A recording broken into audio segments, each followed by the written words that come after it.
hot off the press, we have Dr. Makam. Anil Makam is a hospitalist, health service researcher at UCSF. He is on X and is as we love having opinionated people on X on here. That's kind of like the vetting. Like how do you figure out who to get on here? Well, you got to show us what you you got to show us what you're what you're doing on X. And so anyway, Anil, thanks for coming on. He actually trained right next to me. He trained at Drexel, then did his which is in Philadelphia. Am I getting that right, Anil? Yes. Yeah, I was a Hahnemann when I accepted, and it became MCP Hahnemann when I accepted, and it became Drexel when I started. Ah, okay. He did his residency at UT Southwestern, did a research fellowship at UCSF. I got a master's in clinical research. You spent your career at the Zuckerberg San Francisco General Hospital, right? It's a safety net hospital, which is which is where Dr. DeGiorgio is as well. He cares for patients who are uninsured, undocumented, living with addiction. So really, as I said, a safety net hospital. Um, he's published a fair amount as well. He has this framework for practicing EBM that was in Circulation, a cardiology journal. Like, how do we let a hospitalist publish in Circulation? What's going on here? He peer reviews MedPAC reports to Congress and also contributes as an evidence author for ICER. He also has a Substack called ANO times two that looks like he started in February, which has some pretty interesting posts on it as well. So, Anil, welcome to the Doctor's Lounge. Thanks for having me.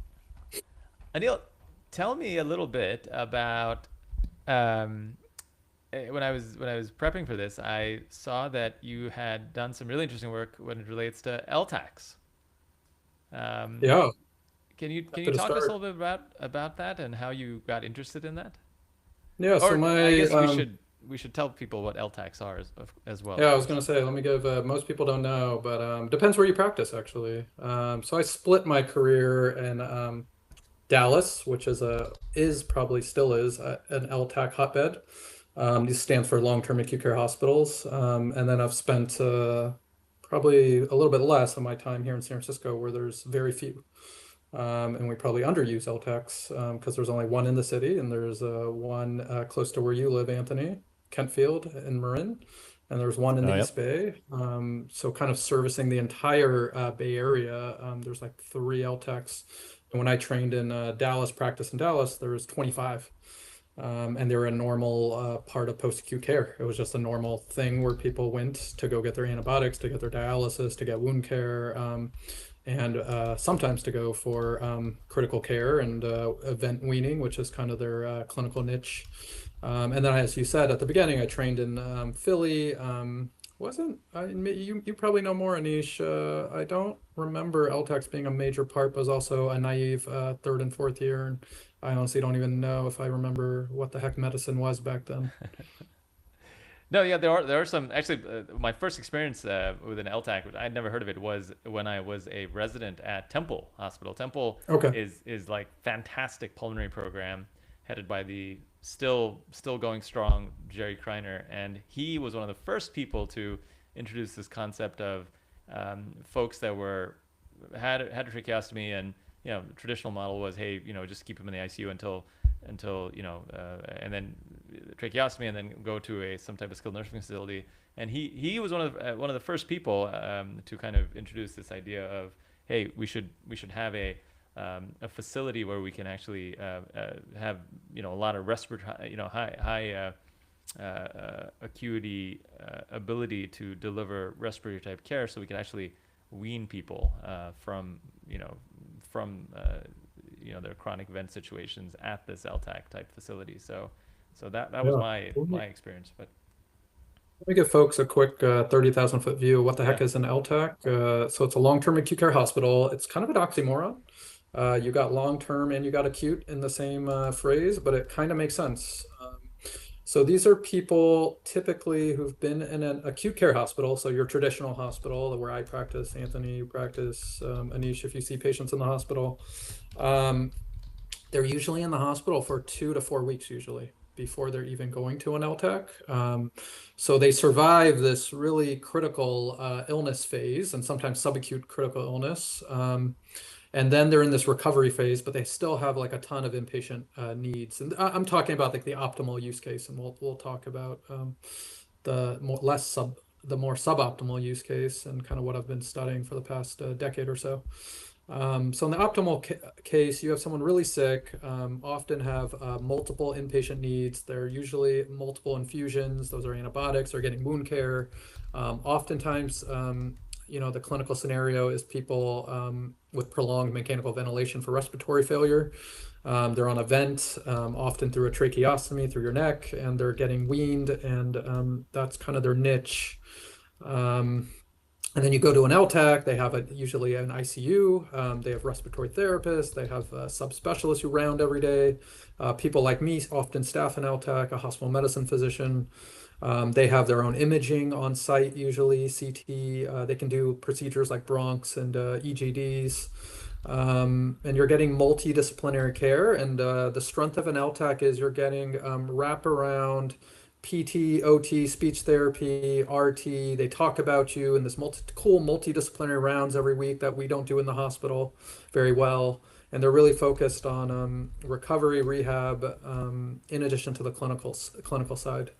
And that's their like intended purpose. They evolved out of like TB sanatoriums with respiratory failure, and then kind of been morphed into more just complex care, NOS, in the past couple decades, like 2 or 3 decades.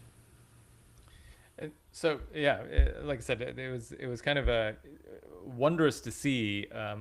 Again, in the optimal use case, you had these patients who really weren't served well from going from an ICU setting straight to a SNF setting, and so this kind of ability to deliver much higher level care than what you could at a SNF, in terms of pulmonary rehab, in terms of respiratory therapists, in terms of pretty experienced pulmonary attendings, kind of rounding on these patients, and it was really remarkable to see how many of these patients were able to be weaned.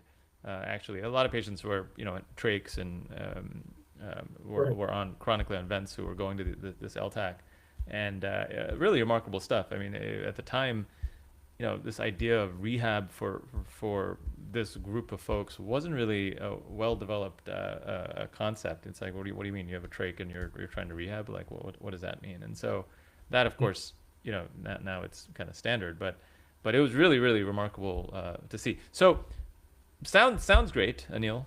Tell me what kind of observations that you had that kind of made you decide to study this a little more with regards to how LTACs are being utilized. Clinical practice. Honestly, most of my questions come just from like what I'm seeing and what I'm doing, sometimes what I'm reading, but this is often why I tell trainees or other faculty, like it's right in front of you. The questions, like what to ask, how to answer them, is a different issue, but at least what to explore. So I practiced in Texas, North Texas. Parkland is a large safety net, 4 times the size of a Zuckerberg Hospital. San Francisco General is what I call it. I de-Zuckify it, but huge hospital. But it was just a normal component. Like you would just be like, this person recovered from their hospitalization. They need 6 weeks of IV antibiotics. Let's send them to an LTAC. This person needs, a negative pressure wound therapy. Wound vac is what we use for short. Send them to an LTAC. It was serving almost similarly to what you would send people for skilled nursing facilities. Then I did my research fellowship in San Francisco, and they were non-existent. Didn't really think much about it. Came back to Dallas for faculty, so I ping-ponged. And kind of early on, I was just like, oh yeah, these LTACs exist, and we're sending all our patients here. Why? I was taking care of pretty similarly sick older adults is usually who's going to these, but younger people go too. Um, and it made no rhyme or reason why one market we practice a certain way and another market we practiced a completely different way. And it wasn't clear to me that there was much difference because there's fewer of these kind of more optimal situations, like the person on a vent, critically sick, often getting multiple infusions. They exist, but there's just fewer of those type of patients. But it was just a really expanded use in Dallas, and that kind of led to a series of studies. So, so this is kind of harkens back to Elliot Spitzer's work in the Dartmouth Institute, right? Like this interesting observation that there are these really large geographic variations in utilization of healthcare services, and the question is, what exactly is driving that? So what did you what were Yeah. your I'm curious about how you set up that like what did you think based on you being on the ground and being in these two places, right? Like what was your hypothesis, and then how did you Yeah. come up with designing something to try to answer that question? Yeah. So I think initially I thought if you don't have an LTAC, it's hard to use an LTAC. So if you just look at the map of where LTACs are, it kind of, tells you that certain places use them and certain places don't. So I kind of are, and then clinically knowing, my experience in two different regions, but obviously there's many regions across the country. And my hypothesis was it was very regional. And so what I did was one of my first studies, and we published this one in JAMA Internal Medicine. Just try to decompose the variation, like how much of the variation is because people are sick, how much of it is what hospital you're at, and then how much is just what region of the country you practice in. So we set up a multi-level, we call it a multi-level or hierarchical regression model. Um, use Medicare claims. And the advantage of the decomposition is you don't have to adjust for all the factors that I care about as a clinician, like how sick. I don't need their Apache scores. I don't need this or that. I can just look at how much of why LTACs are used is clustered at these three levels. Whether I can explain it is a different issue, and I think we were able to explain some of it. In the variation world, LTAC use is probably one of the most regionally varying practices in medicine, all of medicine. So we found about half of the variation is just what region of the country you're in. Sorry, half is the patient, how sick they are, which is really low for most things. So when I'm telling July interns or junior faculty who just joined our group, over 90% of why your patient in the hospital will die has nothing to do with you. It's just how sick they are. That last 5 or 10% really matters, and we'll talk about that later. But most of why people have bad outcomes is not related to necessarily what we can change as hospitals and clinicians, which is humbling. But we also have a lot of power in changing those outcomes, especially in screwing things up. But so we found about half of that variation was between patients. So the reason why someone goes to, and our comparison here is going to a skilled nursing facility, which is the principal post-acute care comparison. The actual real comparison, and this one is really hard to study, is you don't go anywhere, you just stay in the hospital longer. So it's an unobserved, counterfactuals. Your hospitalization is usually a week or two longer. But if you do go somewhere like in Dallas, like these people would have just gone to a sniff otherwise. So half is how sick the patient is.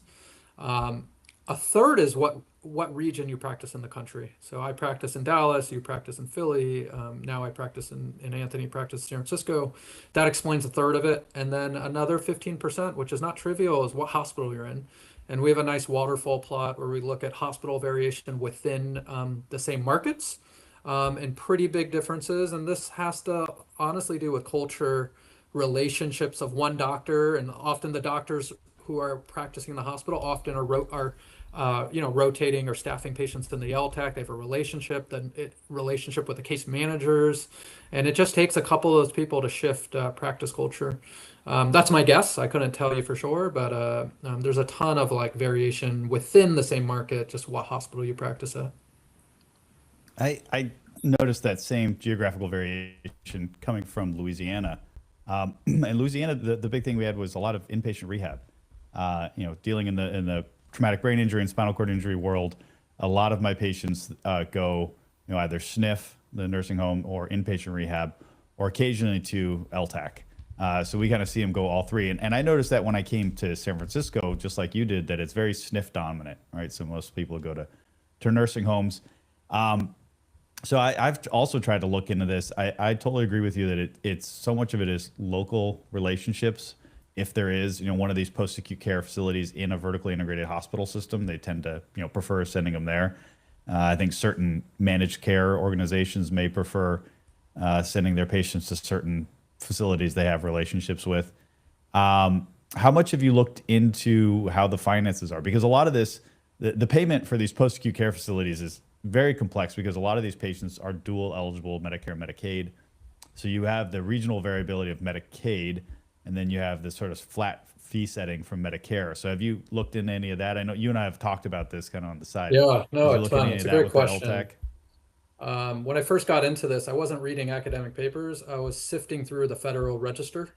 If you want to understand how healthcare is done, you don't read an NEJM perspective. You read the Federal Register of like what are the policies, what are the incentives, and there's very little published on LTAC. So I'm sitting here reading MedPAC reports. I'm reading white papers by RTI. I'm reading the Federal Register because you really have to understand how they're reimbursed.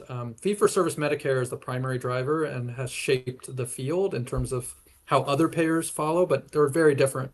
So a lot of my work is in Medicare fee-for-service because of convenience, not because they're the only shop in town.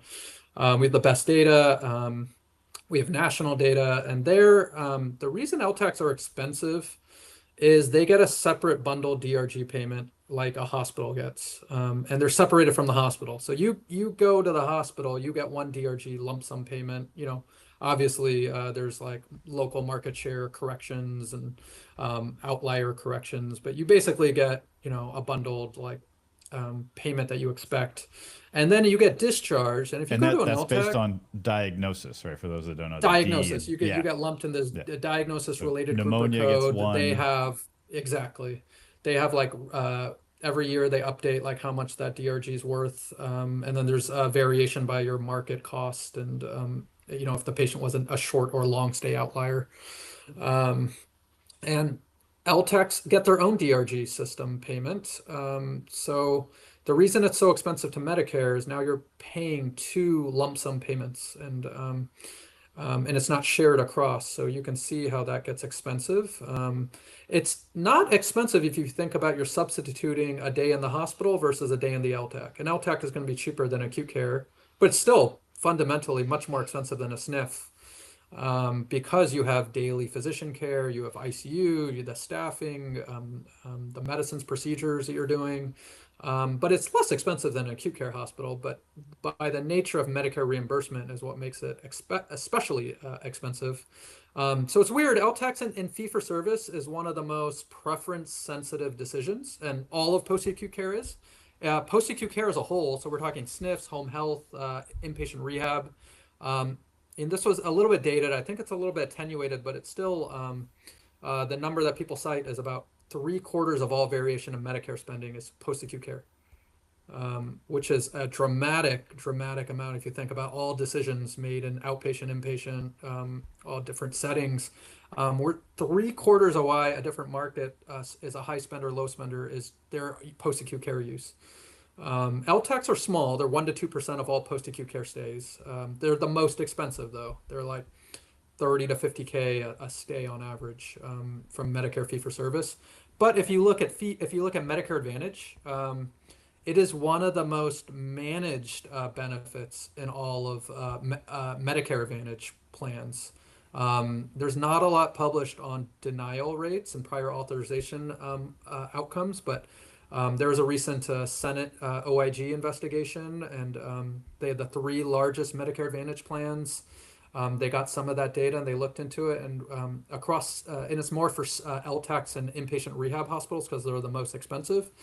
They get denial rates of like 60 to 80%.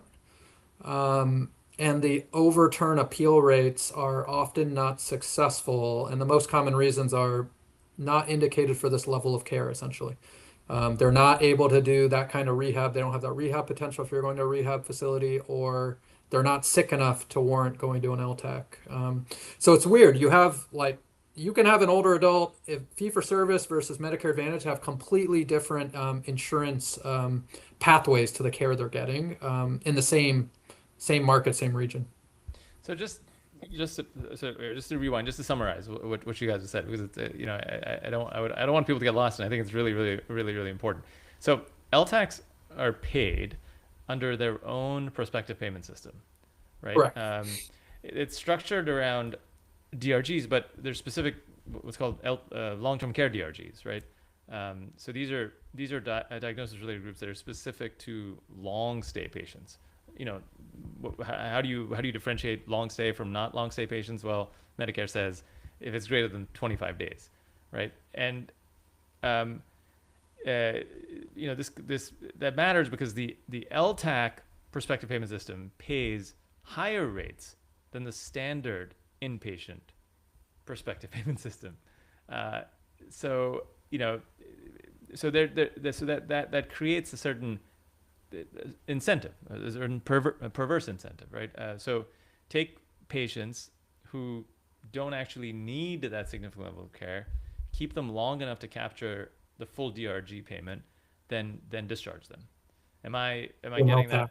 Am I getting that Do an right? LTAC, and then there's another DRG payment. And there's not a lot of clinical criteria. One, it's hard to define. So what you said was the only real criteria before 2016 was, does an LTAC's average length of stay 25 days? Correct. Not that patient. That patient could be there for 2 or 3 weeks, but on average, their population 25 days. As a result of like rapid growth in the LTAC market and some of these situations that I described before, like people going who could have gone to a SNF. I did a study in an ACO in North Texas, and we actually had that electronic health record data, and we actually looked at the reasons why people are going. Some people like went for really absurd reasons, and you're getting this massive like DRG lump sum payment. But that's like one market that has a ton of LTACs. I think in other places like San Francisco, the people who go to an LTAC are really, really sick, and we probably underuse them for people who are not on a vent but also sick. Because I think you get better care than sitting in an acute care hospital, getting seen by a therapist for like 30 minutes, 2 or 3 times a week. They're way better focused at kind of that rehab, I mean, that late phase of an acute illness, critical illness. But anyways, in 2016, they implemented some basic clinical criteria, which I think are pretty reasonable. You had to either survive an ICU stay for 3 or more days, um, or you had to be on a ventilator, and you couldn't go for a rehab or a psych diagnosis as your primary diagnosis. And that was it. And that, since 2016, has led to probably 100 out of 400-ish LTACs closing in the last couple of years. That alone, that change. And there was recently, I was quoted in an Axios, is that how you say it, article about there's a couple lobby LTAC organizations. One I work with who are really great, the National Association of LTACs. They're mostly nonprofits, and really thoughtful group of folks who are trying to use LTACs more appropriately, um, and kind of lobbying Congress to repeal that policy because of the impact it's had. And I think the main thing is not total closures; it's market access. I think, do you have access to an LTAC if for the people who need it, rather than 100 LTACs closed nationwide? Because if you're in Dallas and 10 of those LTACs closed out of 25, you're fine. You probably still have 5 to 10 too many LTACs. But if you're in San Francisco and one or two of the three LTACs closed, that's a whole different story. So it depends on that regional availability. So it's a little bit. I just want to. It's a little bit of a game of whack-a-mole, right? Where you have these clear perverse incentives, people reacting to those perverse incentives, and then you have the rules that Medicare comes up with. So one of the rules was the short stay outlier rule, correct? One of them, it's essentially you One of get a them, right? lower payment. So there's this incentive to keep people a certain amount of time, and we did this work, and other people have done this work, and there's this magical recovery where you cross, and each DRG has its own threshold. So magically, like, I'm sure this is how God intended human bodies to recover. Say the outlier for a diagnosis is day 10. There's a steady discharge rate. There's people going on, they can't prevent people from not leaving, but then like day 10 happens and boom, this spike happens, and like not everybody, but it's like a noticeable spike where all of a sudden these people get discharged, so that you get the full payment and not a short stay outlier payment, which is much, much less. Right, right. And then there was the 25% threshold rule, correct? Say that threshold one again. So this 25 days or 25%, 25? 25% threshold rule, it's separate from the SSO rule, but it cuts LTAC Medicare payments to an equivalent amount under the inpatient BPS for Oh, patients for the short, if transferred. you're a short stay. Right, right, Yeah, it's exactly. the So, lower of the per diem cost or what I think the inpatient stay cost. Don't right. quote me on that. So if a single acute hospital is sending more than 25% of its discharges to a co-located or affiliated LTAC, that arrangement looks, Oh yeah. That's right. that Yeah, thing. sorry, I I'm was thinking of sorry. Yeah. something. You So you that can't looks you can't self-refer to a facility. So Anthony, to your earlier point, like vertical integration, they actually have to have separate management. Um, so you could be half of the LTACs are co-located in an acute care hospital. There's like a hospital in a hospital. They call it literally a hospital within a hospital. It's like a floor. But they have a separate management structure. But you know how that works when you're actually physically located. right, You could right. have a separate management, but often the same consultants are walking across, taking the elevator and coming and seeing your patients. And so you can't have a concentrated amount of patients from one acute care hospital. Right. So they came up with a threshold saying if it's more than 25%, that looks shady, Oh, and yeah. we're gonna have an issue with that. And then what you were talking about is the site neutral payment layer, right? And that's what you're talking about in terms of Yeah, and that's been the most dramatic policy change in the last cor- decade. correct. And so if so you get the site neutral rate if if immediately preceding acute care that has at least 3 days in ICU, or that required mechanical ventilation for at least Yeah, 96 hours. So and the kind of site creating neutral this is criteria, right? not enough to make it profitable for LTACs when you lose 40% of your patients no longer getting that higher bundle payment. Right. So Dr. DeGiorgio, site neutral payments in this particular case, was this a good thing or or a bad thing? I mean, this is what we bang on about for a long time. So this potentially resulted in a lot of LTACs closing. Anil has already said that if it's in Dallas, no big deal, but if it's in some smaller market areas where you needed an LTAC, now folks are going without. So is this the market winning, or is this a failure of central planning? No, I mean, the whole thing is a failure of central planning. I mean, we have just to like take a step back, right? So you have these rather arbitrarily defined categories of inpatient care, right? Acute inpatient hospitalization, LTAC, SNF, and IRF, or inpatient rehab. These are all inpatient facilities taking care of sick people who cannot go home. But they're all arbitrarily defined by essentially by Medicare, like you said, Anil. You learn a lot more reading the Federal Register, and they all get paid differently based on what sort of facility they are, right? So the acute care and the LTAC both get paid on this DRG. LTAC has a different DRG system. The SNFs get paid on a per diem, if I'm not wrong, right? Or Yeah. per diem up to Yeah. 21 So days before the right. So copays kick in. right for Medicare, and then if you're Medicare, covered by that's right. and then if you're covered by Medicaid, then Medicaid will pay longer for SNF, but they Right. pay for every day that you're there, and then inpatient rehab is paid on a rehab DRG, basically what they're there getting the rehab for. So again, spinal cord injury, or somebody had a hip surgery and they need some rehab, they get paid on that DRG. And so, but this is all completely arbitrary based on how these institutions kind of grew up, and there's a lot of historical nuance into how these distinctions were made. But there's nothing that says that you should have a SNF paid on a per diem versus an LTAC paid on a DRG. And then you get managed care, which enters the whole mix. And like you said, now managed care wants to deny the LTAC because for managed care, now they got to pay a separate DRG. So you could see why managed care would have an 80% denial rate, because they don't want to pay two DRGs for one patient. They'd rather just pay the one DRG, keep them in the acute care hospital longer, because they're going to get the one sum that they pay the hospital instead of paying two DRGs, or getting them to a SNF where the per diem rate is going to be lower than LTAC. So again, it's all centrally planned, and it's all a failure. And it's really hard to even to conceptualize what a free market would look like in this, because this really is a market failure, right? These are people that can't really shop around. No. There's very little ways for them to compare and shop, and there's not going to be that much price sensitivity. Although once you start eating into people's savings and assets, then maybe there is a little bit. But I don't know. This is just such a big mess, and this I think is one of the most difficult parts of healthcare to manage from a free market perspective because it's so convoluted. Yeah. Um, so you had, you studied this, Anil, in a 2018 paper looking at the effect of site neutral payments, with this criteria.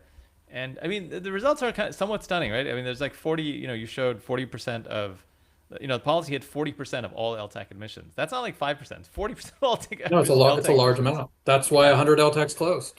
Right, right. But as I was saying, the policy kind of hurt. Yes, so it hit the higher use markets, but it also hit the markets where there weren't a lot of folks that there weren't a lot of LTACs that existed. So potentially, folks were hurt by this. Is that would that be your? Possibly. I think I haven't looked into this recently, but the med pack analyses, access looks reasonable. Distance to your closest LTAC seems to be largely preserved. It's probably not 100%. There's probably some places where one LTAC was kind of serving a region and they couldn't maintain. But you can kind of think there's there's only so many of these kind of patients in a market. Like we're not seeing people on event for weeks and weeks, and like this is not a normal, regular kind of population that's like running through hospitals, even through COVID. Most people recover. You either die or you get better enough, and there's a small number of people who are kind of in this intermediate state of just prolonged bad illness. All right. So LTACs are a net positive, but it's extremely challenging to sort out how best to do it, and it just goes to show you the extreme complexity that exists when you have third parties paying, because you get tons and tons of gaming of the system. All right. So moving on from policy and prospective payment systems. Okay, I wanted to talk to you about one of your other passions, which is guidelines. You love guidelines. I love evidence. I will not say I love guidelines on this show. Yes, exactly. So you've made the point that that guidelines and evidence are not the same. And in when was it? It was 2019, right? In 2019, you 2019, that's right. 2018 or I think 2019? I can't even remember. It might have You're been 20. I think it was yeah 2018. yeah It was or when I 2018, joined. 2018. I was finishing it up when I was mentoring a pulmonary fellow, and I was at Southwestern, and then I was published when I joined San Francisco General Hospital. So it would have been 2018, I think. I see. So you just maybe started, and so you published. You were clearly again, informed by your what you were seeing clinically. You were frustrated. You must have been frustrated by the American Thoracic Society guidelines. ATS is one of the pulmonary one of the main pulmonary societies, the American Thoracic Society, and you published something that irked pulmonologists. Can you tell us about what it was about the ATS guidelines of what you published? Yeah, it wasn't actually any skin in the game against ATS. It was I had a fellow who wanted to work with me, and I was thinking about this idea of what's the evidence underpinning guidelines in general, and it was kind of a fortuitous thing, and it's a field I think we don't have a lot of great evidence. Honestly, how I practiced critical care 2+ decades ago is not that different than how critical care is practiced today. And how COPD and asthma are managed are also not that different to how it's managed today. So it was kind of the confluence of not a lot of good evidence to guide us. Just the question of what's the evidence underpinning guidelines in general, and then a fellow who I warned, I was like, if you publish this paper, you're going to be a pariah in your field when you go on the interview trail, and he said sure. So I warned him, and he became a pariah. But there was a long Twitter thread instigated by the chair of ATS at the time, that's a fun story, but we can get there after. Yeah. So anyway, so tell me about the paper, the paper that you published with the fellow. What you looked at the American Thoracic Society guidelines. You looked at the evidence underpinning those guideline recommendations, and you were looking at the strength of the evidence that underpinned the recommendation. What did you find? Yeah, so most guidelines, to understand, they grade, they make a recommendation, and they grade the strength of their recommendation. Like strong, weak is often, or conditional is often the language you'll see in different guidelines. And then the other dimension that a guideline does is what's the quality of the evidence base. And different guidelines use different scoring strategies. And you probably know better than I do, but the generality was a lot of guidelines have limited to no evidence. They're expert opinion, or maybe even worse than expert opinion is highly confounded observational studies, which I think we do more harm than good. And I say that as an epidemiologist who uses observational research methods. And then the other main finding was a lot of the strongly recommended. So these are like, you should do absolutely for all your patients unless there's exceptions. That's what like strong means. Like you should really, really consider this. Like 1 in 10 had like good evidence behind those. Some of them are common sense, but a lot of them are, I don't know if we should be doing this for all patients. And those were kind of the two main findings that we published in JAMA Internal Medicine, and it led to both positive and a critical reception, I think, when we published. Some of the things that you found was that of the 222 recommendations, 63% were based on low quality evidence, and only 8% were based on high quality evidence. Yet, 40% were labeled as strong recommendations, which is what you're saying. What was the institutional response to that? From ATS, Yes. pretty strong. So my fellow mentee, he presented this at the conference. Not much, it was an abstract. Some people came, thought it was interesting. In the process of doing the research, we emailed the chair of ATS. We shared our study findings, our poster, preliminary findings for input. Crickets, we're not big names in the field. I'm not a pulmonologist. My fellow my mentee was a fellow. So, you get this email, probably got ignored. I don't know maybe they're busy. I don't know the intention. Published it, and then the next morning, I'm on the West Coast time, so my fellow mentee who was a fellow at the time texted me, and he was like, "Oh my gosh, the chair of ATS got on Twitter and started tagging people and just went on a tirade." Wasn't on Twitter. I don't think he understood what Twitter was, how it worked, understood that people read tweets, like it wasn't a private conversation. And just had this long diatribe of various critiques of how we're wrong. We didn't have a control group, because obviously you would read the American Cardiology Association guidelines to help you manage ARDS and COPD. So I don't really understand the rationale there, but basically it was like, this is wrong. How dare you attack us? That was the tone.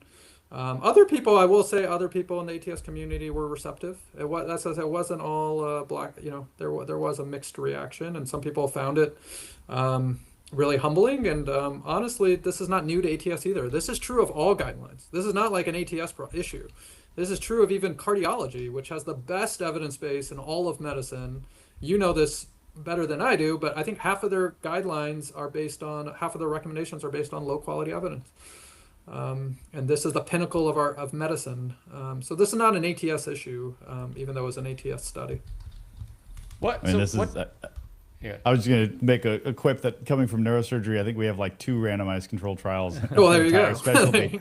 And so we're like the complete opposite. It's all just observational studies and expert opinion on our guidelines. So I see where you're coming from. So what do you do in the case where, how does this affect your clinical decision making when you realize that there's very low evidence for most of the stuff we do?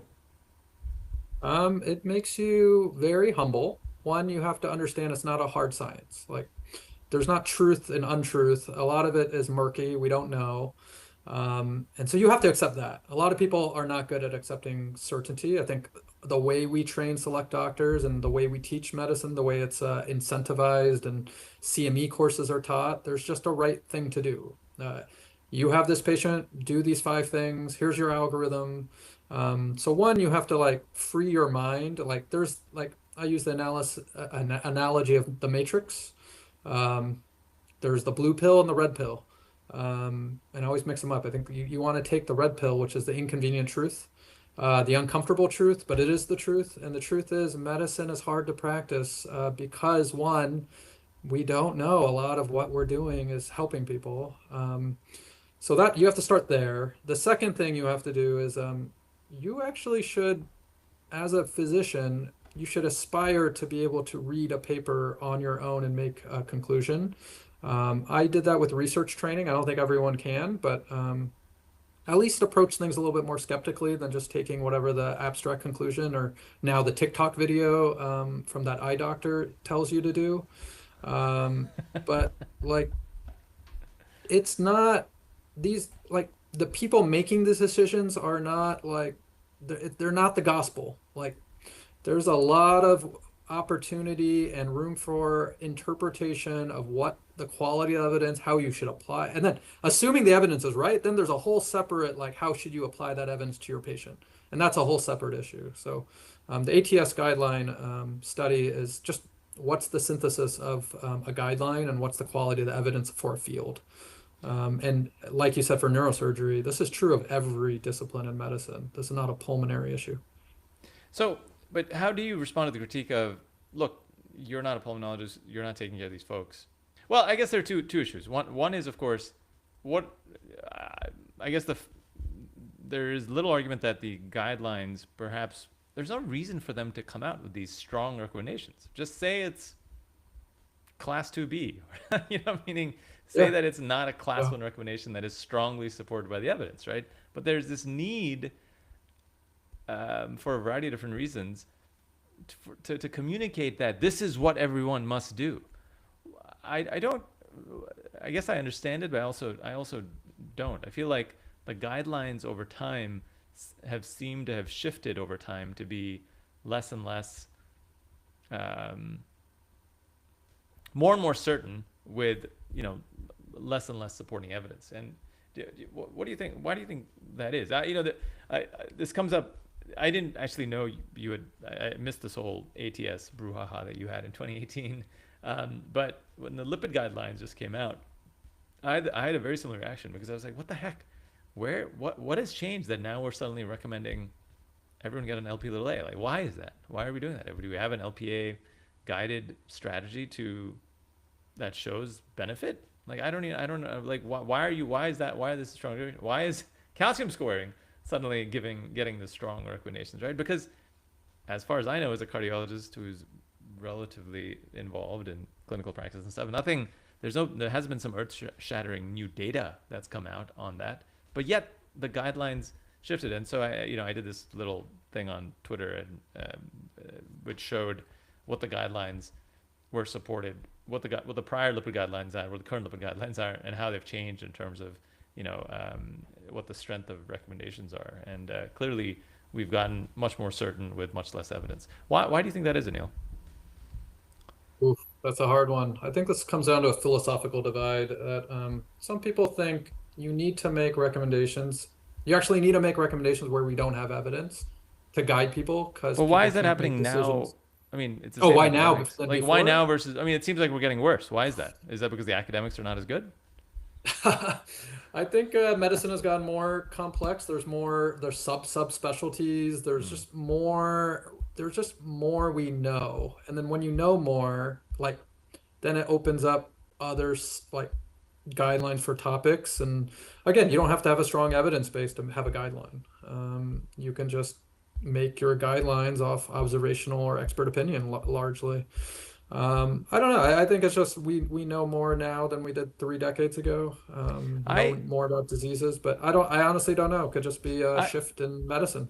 Yeah, well, yeah. I think it's because I think there's an increasing capture of key opinion leaders by industry. Honestly, I think everything is driven. I think our You think that's understanding of changed though?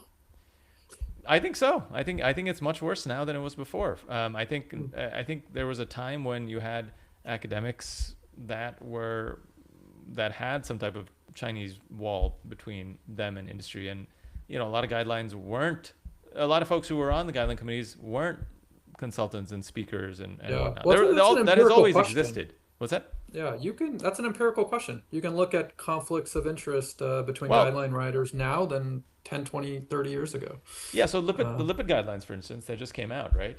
One of the things for the lipid guidelines is that they dropped the requirement that you could not have any, interaction with industry, because there's this been big thing about, well, you know, just working with industry doesn't mean that I can't have an opinion, or my opinion doesn't have weight right. or whatnot. So, which is a fair point, but that is something that obviously has definitely changed, I think. So I think it's because over and over again, what I see, at least in cardiology, is that you have a disease, right? You have a therapy that's created for that disease.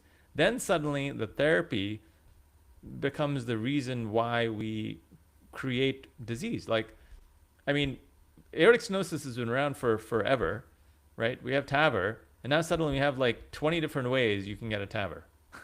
We have low It's flow, low the gradient. hammer and nail Yes, problem, or the yeah, Midas effect issue.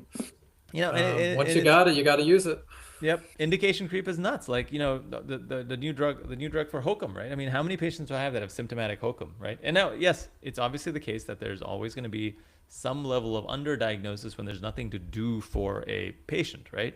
But you have this massive incentive now with, any patient that any aging patient that's having shortness of breath, that has a sigmoid septum with a thick interventricular They're septum now and on has a they're gradient. now on It's the like, wait, medicine. oh, this is clearly this is symptomatic hokum.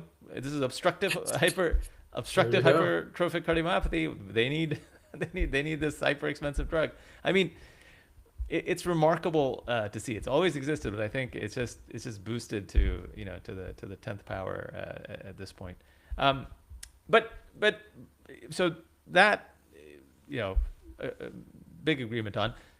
How do you counter the fact that, look, we live in a world, as Anthony is saying, of where we don't have RCT evidence for everything, or most of the stuff we practice is not RCT based. That doesn't make it the case that most of the stuff we do is wrong. There's going to be some, but so you as a hospitalist, compared to a pulmonary critical care person or a pulmonary person who is managing COPD, you're always going to have this tension between the specialist who's like, well, I've treated a bajillion people like this, and my observations are this, and he or she are going to have his biases, and you're going to have your biases. But the issue with you and your biases are technically they're less informed.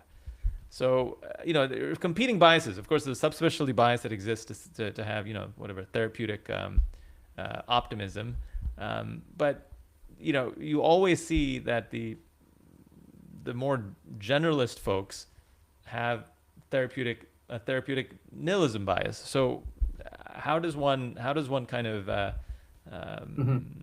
make sense of those two things? Like, what is objective Yeah. truth? What's No, let objective me. reality? I'll push back on some of that as I'm the only generalist here. So, um, I guess are you a generalist neurosurgeon? Does such a thing exist in neurosurgery? I Definitely not. technically I'm a trauma neurosurgeon, so that's about as close as you can get. I think there's credentialism. There is a lot of gatekeeping. I often think the best guidelines are, and I still have a problem with the guideline, like the Rex, but the U.S. Preventive Task Force, um, USPSTF, USPSPTF, something. I PTSF. probably added it at once. And I think they're when you look at it without skin in the game, and you just want, I care about human thriving. I don't care how you thrive. Like, I don't care if it's a drug, it's a procedure, it's you know, palliative care, whatever it is, that's what I care about. So I don't have like you said, I don't have a Midas effect. I'm not a pulmonologist. My tools are broader than the field of pulmonary. Um, so I approach it with a different lens. I I have a different clinical expertise than a pulmonologist has, and this gets to indication creep. If you think of all people hospitalized with COPD, hospital medicine physician has a better understanding of that denominator than a pulmonologist. Maybe if you have some, there are, community hospitals, I've seen these where they just literally COPD reflexive consult pulmonary. But if you're doing this somewhat sensibly, you're only consulting a pulmonologist when it's a really tough case of COPD in the hospital. That's a huge selection bias of who a subspecialist might see in their clinic and in the hospital. So you're seeing the sickest of the sickest, which don't represent the monolith of the disease of which your recommendations are now applying to. But I but see way more general heart failure, COPD than any subspecialist will, like the representativeness of that kind of patient. mm, And that's, if you looked at the proportion of that patient in that disease, that's the underneath the water iceberg is what a hospital medicine or a primary care or a emergency department physician, whatever, or a ICU critical care doctor will see. The subspecialist gets that tip of the iceberg. And I think that's what's seen, that's what's visible, and that's what gives them credentialism of like, oh, this is my area because I see this. But you're seeing a selection bias of the most sick, the most complicated. So what you do, practice, see, recommend in that population might look very different in a different population. That's one issue. The second issue is I'm as a generalist, you're thinking about the whole patient, how COPD fits with their heart failure, with their cancer, with their frailty, and I can understand that, you know, this medicine, I can read the evidence base, understand this medicine has a time lag to benefit of years while what you're recommending is true for that disease, it's not true for this patient who has bad underlying disease and poor prognosis, who's not going to live long enough to derive any benefit. Again, so what you have to view it, and I think I've seen good subspecialists who can do that, who can practice their specialty with the larger, like 30,000 foot view of what's going on with this patient. But I think that's honestly really hard. I've been in really great academic medical centers for most of my career, and it's not a trait I see commonly, where people can step outside of their specialty and say, my specialty is not the most important here. I could recommend this, but I'm not because this patient's other stuff. And it's not black or white. People do this all the time, but I'm often seeing expensive cancer drugs prescribed to people who are ECOG-4, they're bedridden, can't get out of bed, because they're interpreting indication creep, evidence for people that they see in clinic where the evidence is really strong, but you apply it to a hospitalized population who are so frail and weak, they don't have the same prognosis as the people in the clinic. And that's the distinction. And the other part is I can read the evidence too. I got eyes, I got a brain, and I have a methodology training that most subspecialists don't have. I think if you're going to appraise evidence, epidemiology matters as much or more than the clinical context. You need to have clinical context, but you don't have to do a 3-year fellowship and spend your career seeing that disease solely to understand. And there's things that I will not appreciate as a generalist, like I'm not going to understand the prescribing strategies of like, oh, this side effect is potentially really bad, and this is how I manage it, and like that's the nuance that I really depend on my subspecialist. And I'm still consulting oftentimes for really complex patients. I often consult folks who have that expertise and that context, but it's not a consult for what's the answer. It's a consult to give me an opinion, and then we talk and come to some kind of understanding. So that's why you never consult neurosurgery, I suppose. Realize that I those consult neurosurgery because subspecialists. I have no idea what to do with anything related to neurosurgery. There No, are I'm fields glad. I have no idea what to do. Neurosurgery, radiation oncology. I'm like, come tell me what we should do. Opto, I We can't even read their note. I can't even read an ophthalmologist's note. I have no idea we what they're even saying.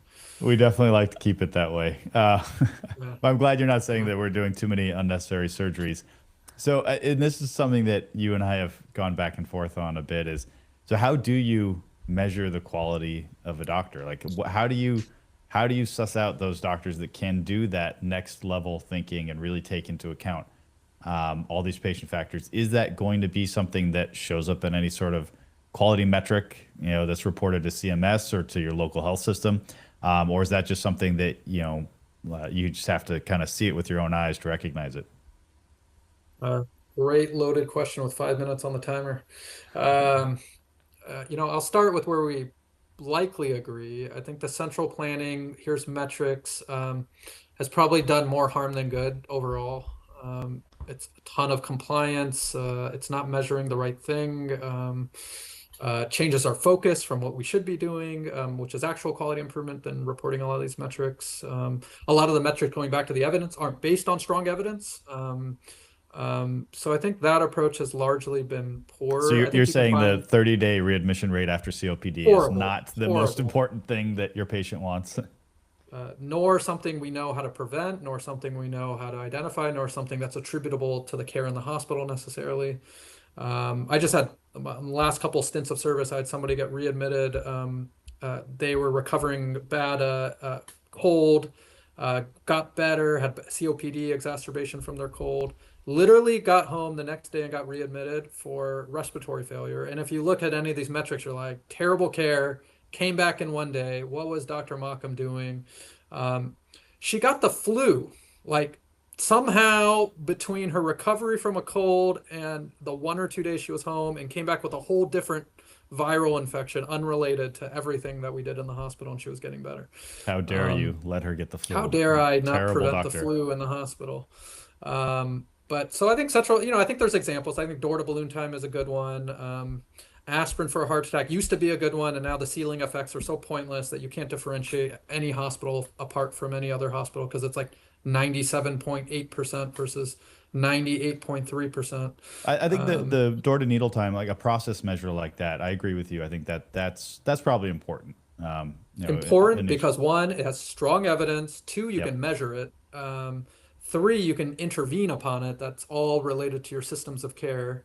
And I think very few metrics are like that. Do we are we okay allowing patients to decide who is and is not a good doctor? So this is like, my thesis is, you can't, if you're a billionaire, and if you guys have any, do you have any billionaire listeners on your podcast, only or you're hope. allowed? Yeah, You can we only can only hope. hope. I why we're so say nice this on to them. Twitter. I say this on Twitter, and I have a couple billionaire followers who follow me, and I hope they read it. But if you have $1 billion, you can't buy good medicine. Like, it's not identifiable. There's no market signal. I think the central planning has done more harm than good, but it's a broken market. I think there's different aspects. So my co-editor for our Substack ANO times 2 kind of laid it out in a post. What is good doctoring? And she put it in 3 buckets. I might differ a little bit, but generally and this applies more to you, maybe Anish, and definitely you, Anthony, but the technical competence, like, can you operate well? I can't tell whether Anthony is a good neurosurgeon. I don't have that capability. I'm not a What? neurosurgeon. I have no idea if Anthony is a good neurosurgeon. Like, I have no clue. 2 is relational skills. And this is like bedside rapport. This is where I think patients definitely have the best understanding of who's good or not. Does my doctor listen to me? Do they care? Do they ask open-ended questions? Do they follow up with me? I think patients are probably in the best position. As colleagues, like, I can't tell whether my colleague's good. Like, doctors are like free-range chicken. Like, you are your own practice. Like, maybe it depends on your practice if you're seeing a lot of your own colleagues' patients. But honestly, like, I'm not in the room with my colleagues, like, saying, I can tell by the care when I inherit their service, but I don't know what they're like at the bedside. Like, I can kind of get a gestalt if someone's terrible or really good when the patient talks about it, but I don't have that expertise. Nurses probably have that understanding a lot better than doctors do, honestly. What's their relational skills and empathy and communication like? Patients have a great understanding, but it's kind of the trope is, I'm blanking. What's that book about medicine? The really kind doctor at the bedside who's just really incompetent, technically, knowledge-wise, really bad. And I've seen those doctors. So Yeah, I I think mean, you we have the all know skills. the really Yeah. really compassionate surgeon that just can't operate their way out of a paper bag. Yeah, and then then I would put the cognitive skills. So do you have a fund of knowledge? Which I'm not. Did you memorize a bunch of stuff? I don't care about that, but do you know where to find the knowledge that you need to know? Do you have enough framework and foundation where you can build on that? And then do you understand the evidence base? Do you understand how to tailor the evidence base to your patient? And that's a big one that I think medicine as a field has missed the boat on. But don't you And think that's I think it's hard to identify that person. Yeah. Like But that's a Anil, really hard job. but Anil, don't you think that's a subjective like obviously there's a bunch of folks who run clinical trials who I guess we can say have a reasonable grasp in terms of appraisal of evidence. I know those two skills may not necessarily go together, but you know, Unrelated. I consider those completely unrelated. skills. Completely unrelated. The people who run the trials are not the same people I trust to appraise the trials. It's a Venn diagram. There are people who do both. But Anil, you did forget the most important bucket is does your doctor have a podcast or not? Have a podcast, what credentials they wait, have. hold on. No, but Anil, Twitter followers. Running a trial and appraising a trial are two very different things, okay? But running and designing a trial. Running and designing a trial just to figure out whether something works or not. Wouldn't you say that's like an extremely hard skill that extremely few physicians have? Like, like I run around appraising evidence all the time. Could I design a trial and I've never actually designed a trial and run it. I've never run an actual But prospective why would you need to randomized design a control trial to take care of a patient? No, not about taking care of a patient. We're talking about epistemology. We're talking about whether or not, Sure. like, how does one get to objective truth, right? So, what I'm pointing out is that the folks who appraise evidence a lot, who, me fall in those buckets, some better than others, what have you. But there is something there's something to be said about folks that have a clinical question, then go design a prospective randomized control trial to figure out whether it works. And because there's of course no perfect RCT, right? Like we can tear apart any RCT, and so like why do we choose not to tear apart some RCTs, but we choose to tear apart we choose to amplify other RCTs, and a lot of that in my view ends up being what your subjective frame is, right? Like so, somebody who is therapeutically a nihilist, will I'll throw my name in there. I see what you did there. yeah, we'll have a different approach to appraising evidence than somebody that is a therapeutic optimist. So some of this in terms of who is and is not a good doctor, and if it comes down to appraising evidence, that is extremely subjective. Not at the tails. At the tails, it's pretty obvious that Eric Topol is like Jim Cramer, or that people that talk about. I love that analogy. Andre Huberman and Peter Attia are just entirely too confident about the effects of tanning, or what are they talking about? Cold plunges, hot plunges. Cold plunge. Yes, cold plunge. Right. So clearly that's the tails. But there's this big group in the middle. So for instance, urologists, right? So if you're a urologist whose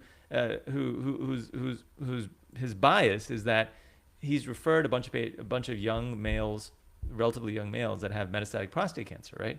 So when he's going to approach PSAs and the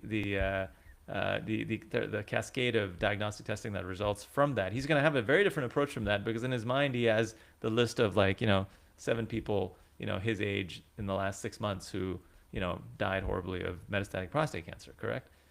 So my point is, I don't know that he or she is necessarily wrong. I think you both are correct in some ways, but you're making a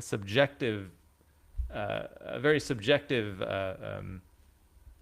decision about what is and is not good. So can we all kind of can we all understand each other? Meaning, what is the right thing for one individual patient, right? We don't, as an oncologist, right? Even if somebody walks in and has some metastatic whatever, they are specifically trained not to be like, okay, we're going to treat you as the average person like that. They're like, no, you have a cancer that's growing. You're here for me to try to kill that cancer. And I'm going to do everything I can to try to do that. The other perspective they have is, of course, and my wife's an oncologist, so I get this a bunch, is that, she has patients that have been doing really well for years and years and years. They get a pneumonia, they end up in the ICU, they look sick as crap. They have metastatic breast cancer and they have this pneumonia and they're sick as crap. And the ICU physicians immediately are like, why is this patient not have, like, why is the oncologist not talking to them? Like, why did we intubate this person? It's like, okay, you perhaps don't have the perspective of the fact that she's been to see my wife for the last 7 years with this metastatic cancer that's been stable because they have these wonderful drugs now. Perhaps you need that perspective, and instead of popping off about how, well, metastatic cancer, and I can't believe that this person is intubated with a pneumonia. And of course, from the oncologist perspective, it's going to be like, well, treat the damn pneumonia and see if you can get her back to where she was 2 weeks ago. Yeah, I probably agree with 90% of what you just said. And I think where we have to draw the line of what's subjective, what isn't, is not values, not individual patient values, not what the doctors are seeing in their perspective. It's first of all, we have to start with, is this study even believable? And there is some subjectivity to that, but it's a lot less subjective than people think if you have those skills. And I debate whether we I debate more about what we should do with studies we believe more than should we believe this study among people who know how to read studies. That's where I start. I think a lot of the issue is people don't know how to read studies, so they're bringing these really confounded or horribly done studies and using it as justification to do certain things, and like that to me is less subjective. If you take a huge EHR data set, run every single association with a GLP, and say it cuts breast cancer by 50%. I think this is the latest buzz and on the Twitters. I still call it Twitter. That's the latest confounded study, or that like we shouldn't be even having like our debates are around what is truth, as opposed to how you apply truth. So I think there's a ton of what's claimed as subjectivity in this bucket where there is actually less subjectivity than people think there is. Then when you have a settled science, there will never be a right answer for a lot of things that we do because it depends on how you look at it. Glass half full, glass half empty. What's your values? What's your perspective? How much shit you want to put up with, if I'm allowed to cuss on here. How much suffering you're willing to live with for treatment. How much you just want to say, I don't want to see another doctor again. There is no answer to that. And that's where evidence-based medicine lives, in taking ground truths, as Eric Topol likes to say, but he can't decide what's a ground truth. But actual ground truths and then applying it in practice are two different things. And that to me is like, I'm fine having that conversation, and I'm fine. I will treat 50 people with diabetes 50 different ways based on their circumstances, what they care, prognosis, side effects, all of that. And that's what we should be doing. But like the example I gave you earlier is not the person that you gave, like was well in the outpatient setting, got a terrible acute illness in the ICU. But before that illness, they were functional status, really good, cognitively intact, talking to you. I'm talking about the person who has been living back and forth between a hospital and a nursing facility, hasn't gotten out of bed, in a wheelchair. Then you have an oncologist who's reading these trials in ECOG stage 1 and 2, where their prognoses are like 6 times better. So even if you believe this 6-week difference in mortality, when you apply it to a prognosis now of weeks to months, not months to years, the absolute difference is non-existent. And we have that research. I see this regularly in safety net settings, and I imagine this is true in non-safety net settings, is we're applying these amazing new immunotherapy drugs and new targeted therapy drugs to people who should not be getting them, because they're not even close to the trial inclusion population. And to me, that's not subjectivity. That is blatant indication creep and failure to recognize how prognosis changes for different patients. And that's where I differ. Then that's the part that I differ in. And I think we use values where we're actually, the conversation is the evidence actually applicable in this situation? Cancer screening is a great one where we'll never agree if 1 in 1,000 people saved by breast cancer with mammography is a good thing or not a good thing. It just depends on how you look at it. and I'm fine with that, and you just have to live with that. That's a good point. So, it's related in the last topic that I have to get your 2 cents on is the FDA, how it evaluates data, and has your opinion on that changed given what's happened with Marty McCary and Vinay Prasad, and this string this string of different therapeutics that the FDA did not approve, which then resulted in this massive media firestorm. What's your take on it? Have you been surprised by all of this? Surprised. I think where people trying to reform went wrong was in process bureaucracy, politicking, stakeholder alliance, and a large management. If you can't do that, you're not going to succeed, even if you have good ideas. But I wasn't, the long tail history of the FDA is I don't think they've been very successful at evaluating and appraising evidence. And your bar is going to be different than what a guideline would recommend. Approving a drug is different than whether you should give a drug. It just means there's an option on the table. I think some problems come to like linking FDA approval to mandatory CMS coverage.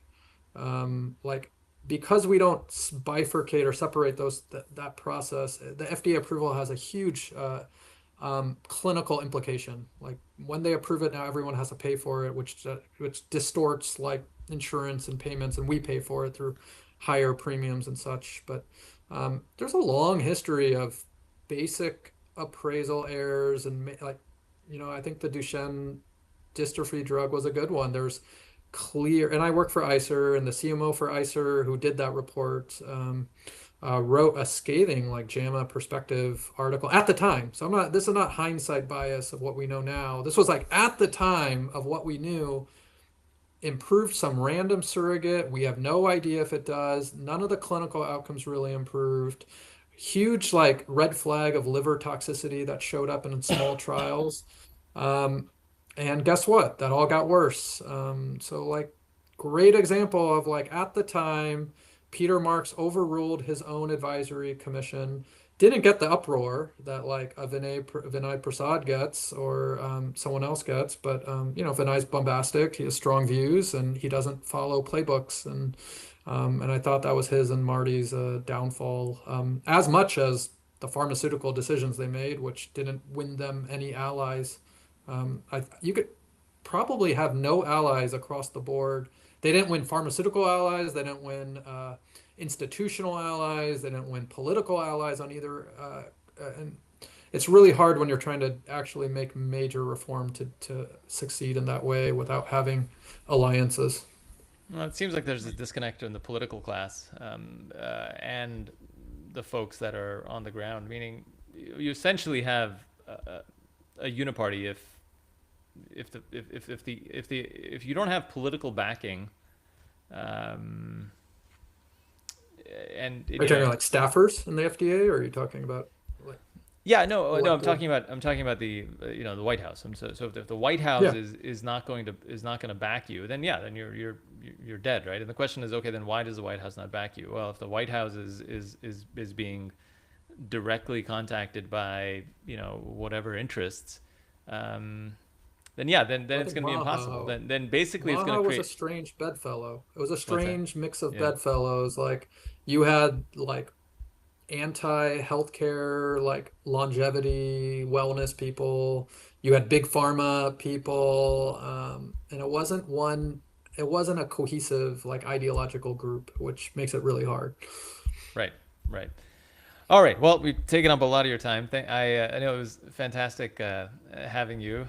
So thanks for all your wisdom. We'll have to have you back. You have a co-host who it's hard to coordinate everything, but we'll have to Yes, it is hard to hopefully see coordinate. if she can Very hard to come back coordinate. on as well. Your You Substack got to do is- this. You got to do this in West Coast hours, Anthony. Exactly. This is West Coast hours. This is we're not up as late Not as not as the neurosurgery niche. hours. You gotta do I've been up internist since 2 West a.m. Coast Come hours. on. All right. So Substack is ANO times 2 .substack.com. Am I getting that right?